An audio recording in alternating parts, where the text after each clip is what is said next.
जय श्रीराम मित्रांनो, जसं तुम्ही बघू शकता आज मी ट्रॅक्टरचा डिझेल फिल्टर खोललेला आहे आणि तो करत आहे साफ आज.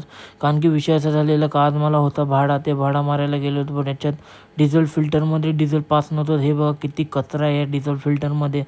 तर चला आता हे फिल्टर तर आपण पूर्ण साफ करून घेऊया. तर या डिझेल चांगला आहे, तर ते डिझेलने आपण धुवून त्यांना साफ करूया फटाफट. तसं तुम्ही बघू शकता किती घाण आहे बघा आतमध्ये. म्हणजे आता हा झालेला आहे क्लीन एकदम. आणि याच्यात बघा डिझेलमध्ये किती कचरा आहे. तर आपण हे सर्व खोलून आता झालं क्लीन, दोन्ही केले आणि आता करूया फिटिंग वगैरे पटापट करून घेऊया.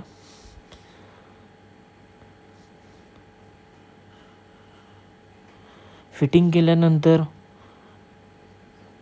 आपण ट्रॅक्टर एकदा स्टार्ट करूया परत. पण काय प्रॉब्लेम समजत नव्हता आणि मेन डिझेलच्या टाकीचा जो पाईप आला आहे त्या पाईपातून डिझेलच नव्हतं येत. तर काय विषय समजतच नव्हता, त्या कारणामुळे मी ट्रॅक्टरचे नोझल पाणी सर्व खोलून एअर वगैरे काढून टाकला, पण तरी काय समजलं नाही. पण मित्रांनो आता मला याचा प्रॉब्लेम समजला आहे. विषय असा आहे का तो डिझेलच्या टाकीमध्ये कंप्लीट पाईप येतो त्याच्यामध्येच कंप्लीट गंज अटकून राहिलेला आहे. म्हणजे टाकी आपल्या आतमधून पूर्ण गंजलेली आहे. त्याचा गंज तो या पाईपामध्ये अटकलेला होता. तो आपण खोलून पूर्ण हा क्लीन केलेला आहे आणि आपलं ट्रॅक्टर आता चालू झालेलं आहे व्यवस्थितपणे. तर चला उद्याला जायचं आहे आपल्याला तेच भाडे मारायला. तर चला, जय श्रीराम मित्रांनो. अशाच व्हिडिओसाठी